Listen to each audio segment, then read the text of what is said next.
ममता machinery का IPO आज खुला है, 19 तारीख है। तो इसके बारे में हम आज डिस्कशन करते हैं। ममता मशीनरी दरअसल करता क्या है?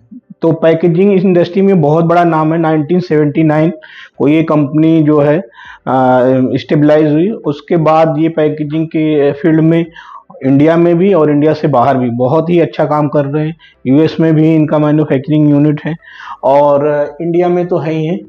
तो बहुत सारे ऐसे ब्रांडेड फूड्स के जो कंपनियां हैं, उन सब लोगों को जो पैकेजिंग का रिक्वायरमेंट होता है, मशीनरी जो होती है वो प्रोवाइड करते हैं। अब इसका जान लेते हैं। आईपीओ आज खुला, मतलब 19 तारीख को, और इसका क्लोजिंग है 23 को। तो आप इसके बीच में अप्लाई कर सकते हैं। इसका लिस्टिंग अलॉटमेंट जो है डेट वो 24 को, और जो लिस्टिंग होगा 27 को। अभी रिटेल कैटेगरी के लिए मैं जैसे पहले ही बताऊं कि बनाता हूं वीडियो, मेरा पूरा फोकस केवल रिटेल कैटेगरी के लिए ही होता है। हालांकि आईपीओ में जो कैटेगरी दी गई है वो अलग अलग है। QIB qualified investor, high net worth individual, और एम्प्लॉय के लिए भी इन्होंने इसमें शेयर को रिजर्व रखा है 12 रुपए का। उसमें जो इनके एम्प्लॉय हैं उनको वो लेस पे अलॉटमेंट मिलेगा। और एक लॉट रिटेल कैटेगरी में आप लेते हैं तो 14,825 61 शेयर आपको मिलेंगे। अब आपको करना क्या है, हमेशा बोलता हूँ 230 रुपए से 243 रुपए प्राइस बैंड है। तो अपर प्राइस बैंड जो कट ऑफ प्राइस है वो है 243। तो 243 पे आपने अप्लाई करना है सिंगल लॉट के लिए, और उसका अमाउंट आएगा 14,825 रुपए आपको पे करने हैं 61 शेयर के लिए। तो इसके लिए अप्लाई कैसे करना है? इसके लिए अप्लाई करने के लिए आपको जो भी आपके ब्रोकरेज आपने ऐप डाउनलोड करा है, चाहे एंजल वन हो, चाहे आपका ग्रो हो, चाहे जीरोधा हो, उस पे आप जो है अपना अकाउंट खुलवा लीजिए। और उसके बाद आईपीओ के सेक्शन में जाकर के मेन बोर्ड का जो आईपीओ है, क्योंकि मेन बोर्ड के आईपीओ आपको मालूम है एनएससी और बीएससी दोनों साइटों की लिस्ट होते हैं। तो मेन बोर्ड के आईपीओ में आज तो 4 आईपीओ खुले, लेकिन मैं उसकी बात कर रहा हूँ जो सबसे ज्यादा मतलब अच्छा रिटर्न देने वाला है। ये मेरा एक पूर्वानुमान है, लेकिन मैं इस पे अपनी पूरी राय नहीं दे रहा हूँ। इसके लिए आपको अपना रिसर्च करना पड़ेगा कि ये सही है या नहीं है। ये आप सब अपना पूरा खुद का रिसर्च करें, फिर उसके बाद इन्वेस्टमेंट करें। मैं केवल इससे रिलेटेड जो इन्फॉर्मेशन है वो आपके सामने ले आ रहा हूँ। तो इसमें जो एंकर इन्वेस्टर हैं उनसे ये 53.56 करोड़ रुपए इकट्ठा किए। ये लिस्ट बहुत जबरदस्त है। ये लिस्ट हर एक आईपीओ में देखा जाता है कि जो इसमें इन्वेस्ट करने वाली जो कंपनियां हैं, जो म्यूचुअल फंड की कंपनियां होती हैं, जो एंकर इन्वेस्टर होते हैं, उनका बीच में इस कंपनी का डिमांड बहुत ही अच्छी है। आप एंकर लिस्ट जाकर के देखेंगे तो ऐसी ऐसी कंपनियों, सारी अच्छी इंडिया की कंपनियों ने इसमें इन्वेस्ट करने के लिए अपनी होड़ लगी हुई। इस बात से पता चलता है कि कंपनी बहुत जबरदस्त है, हर कोई इसका शेयर पाना चाहता है। तो मैंने इसके बारे में बता दिया। ये 10 रुपए फेस वैल्यू इस शेयर की रखी गई है। अब भी इसके थोड़े फाइनेंशियल पे जान लेते हैं। फाइनेंशियल पार्ट जानना बहुत है, क्योंकि फंडामेंटल एनालिसिस के बगैर तो उस पे लगाएंगे पैसे फिर तो सही नहीं।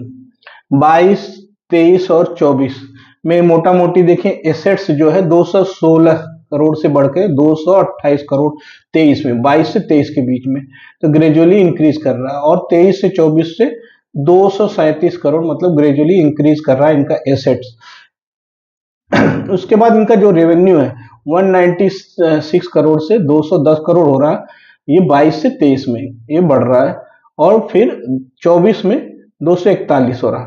तो बहुत ही अच्छा एक कंसीडर कर सकते हैं कंसोलिडेटेड ग्रोथ हो रहा है। और इनका जो प्रॉफिट है, पैट प्रॉफिट, अब 217 करोड़ 22 में, दो सॉरी 21.7 करोड़ 22 में, 22.51 23 में, और 36.13 24 में। एक क्वार्टर का इसके बाद इन्होंने अपने डॉक्यूमेंट में और दिया है। लेकिन मैं ईयर ऑन ईयर की बात करूं तो ग्रेजुअली 21.7 से 22.51 से 36.13 ग्रेजुअली बढ़ रहा है।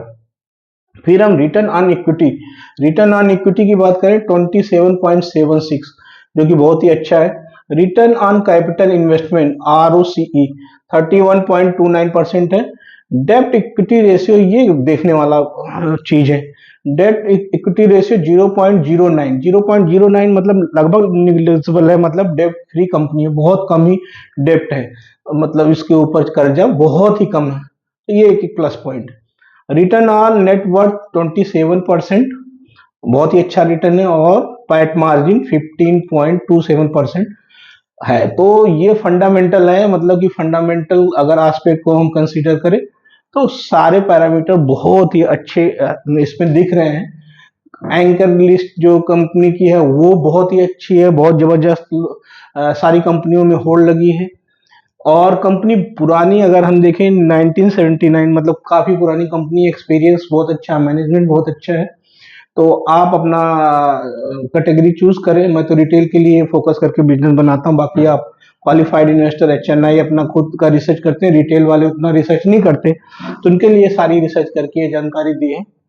वीडियो देखिए और अपना खुद का रिसर्च करिए, अच्छा लगे तो शेयर करें, सब्सक्राइब करें, लाइक करें। Thank you. और जहाँ तक बात करें जीएमपी ग्रे मार्केट प्रीमियम, आज ममता मशीनरी का क्या चल रहा है, तो 107, अभी मैं जो वीडियो बना रहा हूँ रात के 10 बजने वाले हैं, और अभी इस टाइम इसका जीएमपी ग्रे मार्केट प्रीमियम जो चल रहा है वो 107, 107 बहुत ही अच्छा है। दिन के टाइम में 80 था, और एक दिन और पहले जाएंगे तो 60 था, तो मतलब बहुत ही ज़्यादा एक्सपेक्टेशन है लोगों की, लिस्टिंग गेन अच्छी मिलने की संभावना है। 107 दिखा रहा है, तो मिनिमम भी 90% के करीब लिस्टिंग गेन हो सकती है। एक पूर्वानुमान रहता है, इसको 100% यकीनी तौर पे नहीं मान करके चलना चाहिए कि मिलेगा ही, लेकिन एक पूर्वानुमान ऐसा है कि 100%, 90%, 80% से एबव भी आपको अगर शेयर इसके अलॉट होते हैं आईपीओ तो मिलने की संभावना है।